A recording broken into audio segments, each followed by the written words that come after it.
Assalamualaikum dan hai semua. Nama saya Siti Nuradika binti Bedin. Nomor metrik PA 181110114. Saya dari grup GP016. Pada sesi kali ini, saya membuat tentang projek nota pintar yang bertajuk Halangan dalam Pelancongan. Apakah maksud halangan? Halangan bermaksud sesuatu hal yang menjadi sebab tidak terlaksananya sesuatu rencana atau keinginan terhadap sesuatu perkara. Apakah maksud pelancongan? Berdasarkan United Nations World Tourism Organization, secara rasminya, pelancongan melibatkan perjalanan atau destinasi yang dituju selain daripada kawasan kediaman dan melibatkan tempoh lebih dari 1 tahun. Konsep lain bagi pelancongan ialah, menurut Medley 2003, konsep populer untuk pelancongan adalah melibatkan perjalanan untuk keseronokan dengan penginapan semalaman.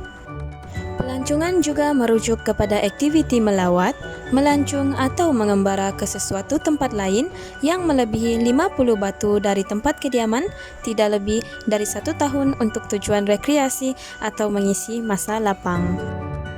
Terdapat beberapa jenis halangan dalam pelancongan, antaranya yang pertama kekurangan sumber wang, kedua masa yang tidak cukup, ketiga kecacatan fizikal, dan keempat masalah terhadap keselamatan.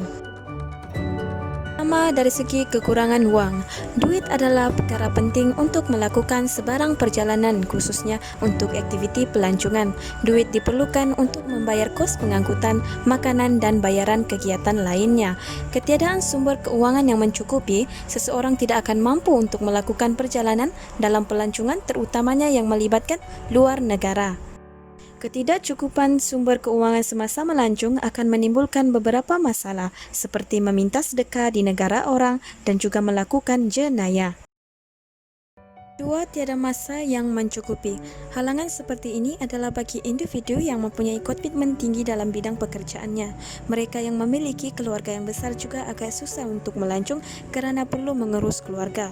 Pelajar juga tergolong dalam golongan yang mempunyai halangan dalam pelancongan kerana menghadapi kengkangan masa yang ketat. Ketiga, kecacatan fizikal. Kecacatan fizikal merupakan salah satu daripada masalah yang dihadapi oleh golongan masyarakat yang kurang bernasib baik. Oleh kerana sesetengah anggota badan mereka telah kehilangan fungsinya, maka aktiviti khas harian mereka juga tidak dilakukan dengan baik, apalagi jika mereka pergi melancong. Ia memerlukan penjagaan yang baik untuk memenuhi keperluan kekurangan fizikal mereka. Keempat, masalah keselamatan.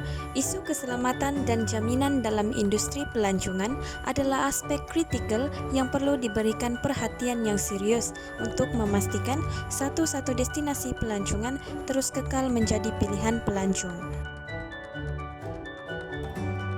Menurut Kewon 1999 menegaskan keselamatan sebagai keadaan yang bebas daripada sebarang kemalangan. Sekiranya pelancong berasa tidak selamat atau terancam di sesuatu destinasi, pelancong berkenaan akan membuat tangkapan yang negatif terhadap destinasi tersebut dan mungkin tidak akan melancong di tempat tersebut. Contohnya, di negara yang banyak pengganas seperti Meksiko dan Filipina, seseorang akan takut untuk melakukan perjalanan sekiranya merasa terancam. Hanya itu saja daripada saya untuk halangan dalam pelancongan pada hari ini. Sekian, terima kasih.